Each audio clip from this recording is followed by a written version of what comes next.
Imagine a world with no electricity, no gas stoves, no gasoline, and no modern fuel. Night falls, temperatures drop, and humans need fire to survive. So they look for wood. But then, one day, someone discovers something strange. A black rock buried beneath the ground burns. And it burns longer and hotter than ordinary wood. That discovery would eventually help power cities, factories, trains, ships, and the Industrial Revolution.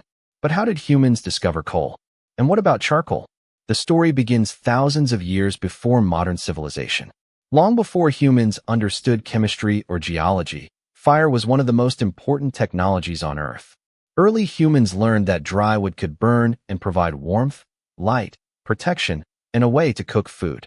But wood had a problem. It burned relatively quickly. If people wanted a fire to last through the night, they needed to keep adding wood. Over time, humans began discovering that not all burning material behaved the same way. When wood burns with limited oxygen, something different remains behind. This black, lightweight material is called charcoal, and humans may have discovered it almost accidentally. Imagine an ancient campfire. A pile of wood burns through the night. Some of the wood is covered by ash and soil, preventing enough oxygen from reaching it. By morning, instead of completely turning into ash, parts of the wood have transformed into black, carbon-rich chunks. They burn differently from ordinary wood. They can produce intense heat while creating less smoke. People likely noticed this behavior through repeated fires.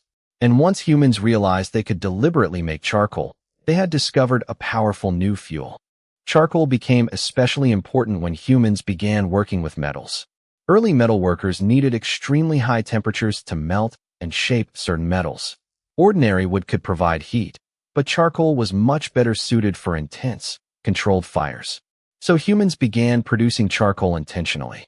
They would stack wood together, cover it with earth or another material, and allow it to heat slowly with limited oxygen.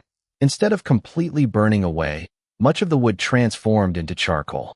This was one of the earliest examples of humans deliberately transforming one material into another to improve its usefulness. Charcoal helped ancient civilizations work copper, bronze, iron, and other metals. And that changed human history. Better metal tools meant better farming. Better weapons changed warfare. Better tools allowed people to build more complex structures. But charcoal had a major weakness. It required a huge amount of wood. As civilizations grew, the demand for charcoal grew too. And this created a new problem. Where could humans find another fuel that was even more abundant? The answer was hidden beneath their feet. Coal. Coal isn't simply a black rock that happens to burn. It is the remains of ancient plants that lived hundreds of millions of years ago. Long before humans existed, huge forests covered parts of the earth. When plants died, some were buried in wet environments where oxygen was limited. Over extremely long periods, layers of plant material were buried under sediments. Heat and pressure gradually transformed this material. Over millions of years, it became coal. Different types of coal formed under different conditions. Some varieties contain relatively less carbon. Others, such as bituminous coal and anthracite, contain much more carbon and can produce significant heat. But ancient humans didn't know any of this. They simply encountered unusual black rocks that could burn. So how did the first person discover coal? We don't know exactly. There was probably no single inventor or dramatic moment. Instead, humans likely discovered coal independently in different places. Imagine people collecting stones near the surface. They notice a strange black material. Someone throws a piece into a fire. Instead of simply cracking like ordinary stone, it catches fire and produces heat. The discovery is simple, but its consequences are enormous. People begin collecting it. They discover that certain coal deposits are close to the surface. Some can be gathered without digging deep underground. Eventually, humans learn to dig into the earth to reach larger deposits. Coal slowly becomes a useful fuel. Ancient civilizations in places such as China and parts of Europe used coal long before the modern Industrial Revolution. In some regions, coal was used for heating.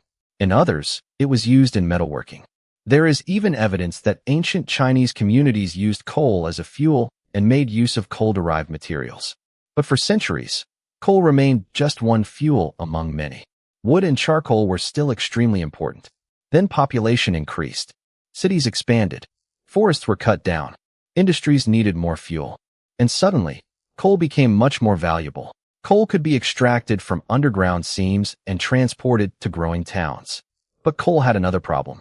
Burning raw coal could produce a lot of smoke and unpleasant gases. This made it less desirable for some household uses. However, technology was changing. Humans were becoming better at mining. They developed improved tools, drainage systems, pumps, and methods for reaching deeper deposits. Then came a revolutionary development, the Industrial Revolution. Coal was no longer just a fuel for fireplaces. It became the energy source for machines. Steam engines burned coal to produce heat. That heat turned water into steam. Steam created mechanical power, and mechanical power transformed factories, mines, transportation, and eventually entire economies. Coal-powered steam locomotives could travel across continents. Coal-powered ships crossed oceans. Factories could operate machines on a massive scale. Iron production expanded. Cities grew. And human society entered an entirely new technological age.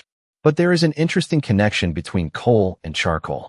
Both became important because humans were trying to solve the same basic problem. How can we create more useful heat from carbon-rich material? Charcoal came from wood. Coal came from ancient plant material transformed by geological processes. One was produced by humans. The other was produced naturally over millions of years. And both played enormous roles in the development of metalworking and industry. Today, coal is still used in many parts of the world, although its role has changed as societies develop cleaner energy technologies. And charcoal is still used too, not only as a fuel, but in cooking, metalworking, filtration, and other applications. But the most fascinating part of their story isn't the fuel itself. It's the observation that started everything. Humans saw that some materials burned differently from others. They experimented. They learned. They improved the process. And generation after generation, those discoveries accumulated. From a simple campfire, to charcoal, to metal furnaces, to coal mines, to steam engines, to modern industry. The discovery of coal and charcoal wasn't just the discovery of two fuels. It was part of humanity's long journey toward learning how to control energy. And once humans learned to control energy more efficiently, the world would never be the same again.